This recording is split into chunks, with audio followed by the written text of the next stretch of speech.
Hi all, welcome back to my channel. ಯಾರೆಲ್ಲ ಇನ್ನೂ ನನ್ನ ಚಾನಲ್ ಸಬ್ಸ್ಕ್ರೈಬ್ ಮಾಡಿಲ್ಲ ಇವಾಗಲೇ ಸಬ್ಸ್ಕ್ರೈಬ್ ಮಾಡಿ. ಸೊ ಮಕ್ಕಳೇ, ನಿಮಗೆ ನಾಳೆ ಹಿಂದಿ ಎಕ್ಸಾಮ್ ಲಾಸ್ಟ್ SSLC ಮಕ್ಕಳಿಗೆ last Hindi exam final exam ಮುಗಿಯುತ್ತೆ. ನಾಳೆ ನಿಮಗೆ ಎಕ್ಸಾಮ್ 1. ಸೊ 40 ಮಾರ್ಕ್ಸ್ ತೊಗೊಳಕ್ಕೆ ಟಾರ್ಗೆಟ್ ಇದು. ತುಂಬ ಫೇಲ್ ಆಗ್ತೀವಿ ಅಂತ ಭಯ ಇರ್ತಕ್ಕಂಥವ್ರು ಅಟ್ಲೀಸ್ಟ್ ಇದನ್ನು ಪ್ರಾಕ್ಟೀಸ್ ಮಾಡಿದ್ರೆ 40 ಮಾರ್ಕ್ಸ್ ಇದರಿಂದ ನಿಮ್ಗೆ ಬಂದೇ ಬರುತ್ತೆ. ನೋಡಿ, ಇದನ್ನು ಆದಷ್ಟು ಬೇಗ ರೆಫರ್ ಮಾಡ್ಕೊಳ್ಳಿ. ಇದಾದ ನಂತರ ನಾನು ನಿಮಗೆ ಸ್ಕೋರಿಂಗ್ ಪ್ಯಾಕೇಜ್ ಕೂಡ ಇದೇ ವಿಡಿಯೋದಲ್ಲಿ ಅಪ್ಲೋಡ್ ಮಾಡ್ತಾಯಿದ್ದೀನಿ. ಆ್ಯಂಡ್ ಇಂಪಾರ್ಟೆಂಟ್ ಕ್ವಶನ್ಸ್ ಕೂಡ ನಾನು ಇದೇ ವಿಡಿಯೋದಲ್ಲಿ ಅಪ್ಲೋಡ್ ಮಾಡ್ತಾಯಿದ್ದೀನಿ. ಸೊ ದಟ್ ನಿಮಗೆ ಫುಲ್ ರಿವಿಷನ್ ಇದೊಂದು ವಿಡಿಯೋದಲ್ಲಿ ಸಿಗುತ್ತೆ. ನೋಡಿ, ಪ್ರಾಕ್ಟೀಸ್ ಮಾಡ್ಕೊಳ್ಳಿ. ಇನ್ನು ಟೈಮ್ ಇದೆ. ಸೊ ಟೈಮ್ ವೇಸ್ಟ್ ಮಾಡ್ತೀರಾ ರೆಫರ್ ಮಾಡಿಕೊಂಡು ನೀವು ಎಕ್ಸಾಮ್ಗೆ ಹೋಗೋಕ್ಕೆ ಮುಂಚೆ ಇದೊಂದು ಸಲ ನೋಡ್ಕೊಂಡು ಹೋಗಲೇಬೇಕು ನೀವು. ಯಾಕಂತಂದರೆ ಈ ಎಲ್ಲ ಕ್ವಶನ್ಸ್ ಬಂದೇ ಬರುತ್ತೆ. ವೆರಿ ವೆರಿ ಇಂಪಾರ್ಟೆಂಟ್ ಕ್ವಶನ್ಸ್ ಆಗಿರೋದ್ರಿಂದ ನೀವು ಇದನ್ನು ರೆಫರ್ ಮಾಡಿಕೊಳ್ಳೇಬೇಕು. ಸೊ ಯಾವ್ದ್ಯಾವ್ದು ಬರುತ್ತೆ ಅದಷ್ಟು ಕಂಪ್ಲೀಟಾಗಿ ವಿತ್ ಆನ್ಸರ್ಸ್ ಇಲ್ಲಿದೆ. 3 ಮಾರ್ಕ್ ಕ್ವಶನ್ಸ್ ಆಗಿರ್ಬೋದು, 2 ಮಾರ್ಕ್ ಕ್ವಶನ್ಸ್ ಆಗಿರ್ಬೋದು, ಅದನ್ನೆಲ್ಲ ನಿಮಗಿಲ್ಲಿ ಇನ್ ಡೀಟೇಲ್ ಕೊಟ್ಟಿದ್ದಾರೆ, ನೋಡ್ಕೋಬೋದು. ಪ್ರಬಂಧ ಆಗಿರ್ಬೋದು, ಲೆಟರ್ ರೈಟಿಂಗ್ ಆಗಿರ್ಬೋದು, ಎಲ್ಲವುದು ಇಂಪಾರ್ಟೆಂಟ್. 38 to 40 ಮಾರ್ಕ್ಸ್ ತೆಗಿಯೋಕ್ಕೆ ಏನೇನು ಬೇಕು ಅಷ್ಟೂ ಇಲ್ಲೇ ಇದೆ.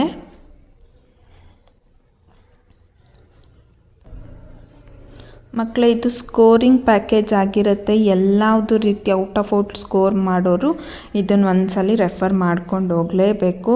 ಇದರಲ್ಲಿ ಯಾವುದು ಮಿಸ್ ಆಗಿಲ್ಲ, ಎಲ್ಲವುದು ಇದೆ. ಸೊ ಅದರಿಂದ ನೀವು ಕಲ್ತಿರ್ತೀರ. ಔಟ್ ಆಫ್ ಔಟ್ ಸ್ಕೋರ್ ಮಾಡೋರು already prepare ಆಗಿಬಿಟ್ಟಿರ್ತೀರ.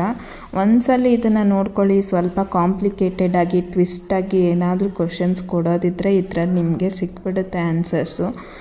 So 1 mark question ಇರ್ಬೋದು, ಗ್ರಾಮರ್ ಪಾಯಿಂಟ್ಸ್ ಆಗಿರ್ಬೋದು, ಮಲ್ಟಿಪಲ್ ಚಾಯ್ಸ್ ಕ್ವಶನ್ಸ್ ಆಗಿರ್ಬೋದು, ಎಲ್ಲವುದು ಪ್ರತಿಯೊಂದು ಇಲ್ಲಿದೆ. 2-3 ಸೆಂಟೆನ್ಸ್ ಆನ್ಸರ್ಸ್ ಆಗಿರ್ಬೋದು.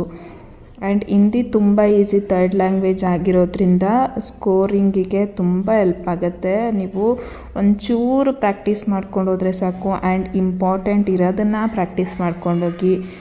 ಇಲ್ಲಿ ಹಾರ್ಡ್ ವರ್ಕಿಗಿಂತ ಸ್ಮಾರ್ಟ್ ವರ್ಕ್ ಕೂಡ ಇಂಪಾರ್ಟೆಂಟ್ ಆಗುತ್ತೆ. ಹಾರ್ಡ್ ವರ್ಕ್ ಕೂಡ important, as usual smart work ಕೂಡ ತುಂಬ ಇಂಪಾರ್ಟೆಂಟ್ ಆಗುತ್ತೆ. ನೋಡಿ, ಇಲ್ಲಿ ಪ್ಯಾರಾಗ್ರಾಫ್ ಕ್ವಶನ್ಸ್ ಆಗಿರ್ಬೋದು, ನೋಡ್ಕೊಳ್ಳಿ ಯಾವ್ದ್ಯಾವ್ದು ಬರುತ್ತೆ, ಯಾವ ರೀತಿ ಕ್ವಶನ್ಸ್ ಕೇಳ್ಬೋದು. Almost out of out score ಮಾಡೋರು ಇದೆಲ್ಲ ಕಲ್ತಿರ್ತೀರ. ಯಾವ್ದು ಕಲ್ತಿಲ್ಲ ಅದನ್ನೊಂದ್ಸಲಿ ನೋಡ್ಕೊಳ್ಳಿ. ಭಾವಾರ್ಥ ಬರೆಯೋದಾಗಿರ್ಬೋದು, ಅನುವಾದ ಮಾಡೋದಾಗಿರ್ಬೋದು. ನೋಡಿ, ಕನ್ನಡದಲ್ಲಿ ಅನುವಾದ ಮಾಡೋಕ್ಕೆ ಕೇಳ್ತಾರೆ ನಿಮಗೆ. 4 ಮಾರ್ಕ್ ಕ್ವಶನ್ಸು.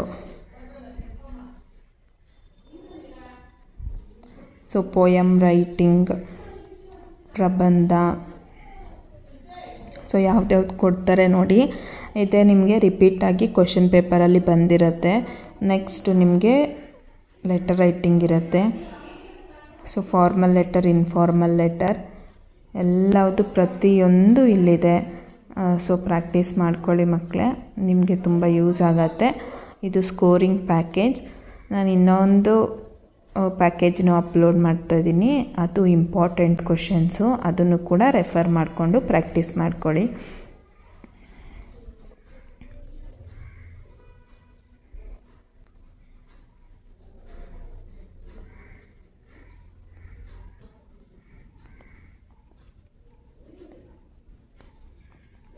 ನೋಡಿ, ಇದು ಅದೇ ಥರ ಇದೆ. ಪೋಯಮ್ ಆಗಿರ್ಬೋದು, ಪತ್ರಲೇಖನ ಆಗಿರ್ಬೋದು, ಅನುವಾದ ಆಗಿರ್ಬೋದು.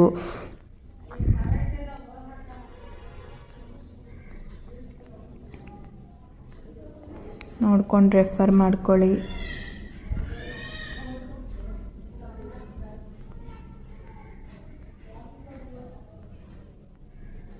ಫೈನಲ್ ರಿವಿಷನ್ ಇದು. ಸೊ ಇವತ್ತೊಂದಿನ ನೀವು ಚೆನ್ನಾಗಿ ಓದ್ಕೊಂಬಿಟ್ರೆ ನಿಮಗೆ ಎಕ್ಸಾಮ್ಸ್ ಕಂಪ್ಲೀಟ್ ಆಗಿಬಿಡುತ್ತೆ. ಆಮೇಲೆ ನೀವು ರೆಸ್ಟ್ ಮಾಡ್ಬೋದು.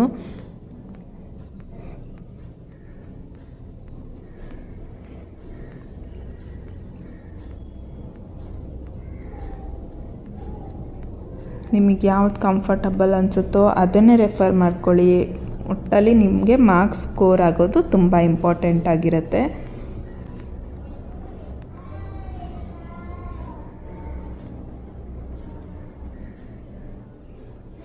ನಿಮ್ಮ ಫ್ರೆಂಡ್ಸ್ಗಳಿಗೂ ಶೇರ್ ಮಾಡಿ. ಸಬ್ಸ್ಕ್ರೈಬ್ ಮಾಡಿಲ್ದೇ ನನ್ನ ವಿಡಿಯೋ ನೋಡ್ತಾ ಇದ್ದರೆ ಸಬ್ಸ್ಕ್ರೈಬ್ ಮಾಡಿ. ಇಷ್ಟ ಆದರೆ ಯೂಸ್ ಆಗಿದ್ರೆ ಒಂದು ಲೈಕ್ ಕೊಡಿ. ಆ್ಯಂಡ್ ಅನುಕೂಲ ಆಗುತ್ತೆ, ನಿಮ್ಮ ಫ್ರೆಂಡ್ಗೂ ಇದು ಬೇಕು ಅಂತ ಅನಿಸಿದ್ರೆ ನಿಮ್ಮ ಫ್ರೆಂಡ್ಸ್ ಜೊತೆಗೂ ಶೇರ್ ಮಾಡಿ. ಸೊ ನಾಳೆ ಬರೆಯೋಂತಹ ಎಕ್ಸಾಮ್ಗೆ ಆಲ್ ದಿ ಬೆಸ್ಟ್. ಓದಿರೋ ಕ್ವಶನ್ಸೇ ಬರುತ್ತೆ, ಚೆನ್ನಾಗಿ ಎಕ್ಸಾಮ್ ಬರೀರಿ. Thank you for watching.